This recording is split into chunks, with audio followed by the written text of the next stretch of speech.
জায়েজ নয়, যেটা কি নয়, জায়েজ নয়। আচ্ছা, সহবাসের ব্যাপারে একটি গুরুত্বপূর্ণ মাসলা। সহবাসের ব্যাপারে এরকম অনেক সময় হয় যে স্বামী হয়তো খুব বেশি পরিমাণ চায়, স্ত্রী মোটেই চায় না, তেমন কম চায়। তাহলে কতটা পরিমাণ স্বামীর দাবি করার অধিকার আছে?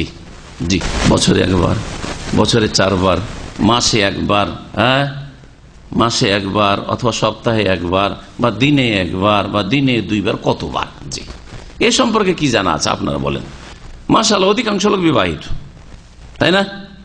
বিবাহিত আর এর জবাব দিবে যতটা প্রয়োজন।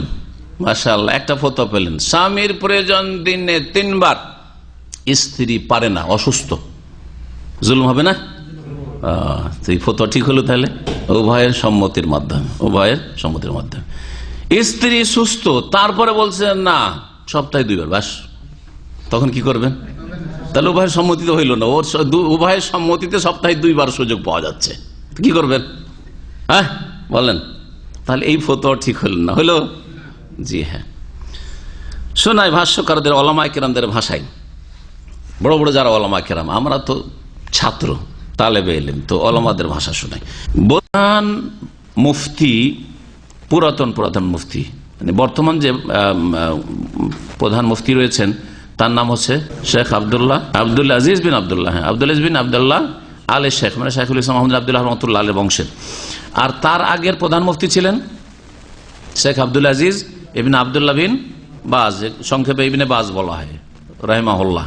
তার আগের প্রধান মুফতি, জি জি, বাদশাহ সৌদের যুগে, বাদশাহ ফয়সালের যুগে যিনি প্রধান মুফতি ছিলেন, জি, বাদশাহ খালেদের যুগে প্রধান মুফতি ছিলেন রাহিমাহুল্লাহ। তার নাম হচ্ছে মোহাম্মদ বিন ইব্রাহিম আলী শেখ, মোহাম্মদ বিন ইব্রাহিম, খুব প্রভাবশালী ব্যক্তিত্ব ছিলেন। তিনি বলছেন ওয়ালাহুল ইকসারু মিন যালিক, এখন সর্বনিম্নটা জানার পরে বেশি কতটা, দিনে কতবার বা সপ্তাহে কতবার, এই ক্ষেত্রে বলছেন ওয়ালাহুল ইকসারু মিন যালিক, স্বামীর জন্য বেশি বেশি সহবাস করা জায়েজ রয়েছে এবং অধিকার রয়েছে।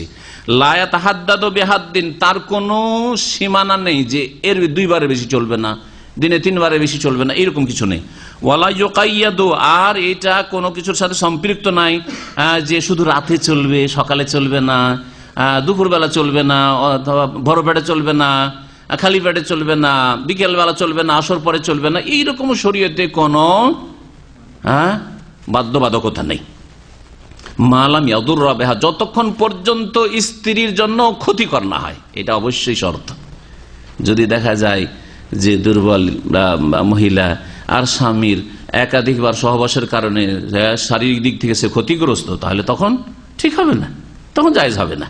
এই জন্য মালাম ইয়াদ, যদি স্ত্রীর ক্ষতির আশঙ্কা না থাকে তাহলে এর পরিমাণের ক্ষেত্রে, কতবারের ক্ষেত্রে নেই, আর কোন সময় যাবে সময়ের ক্ষেত্রে কোনো সময় সীমানা নেই।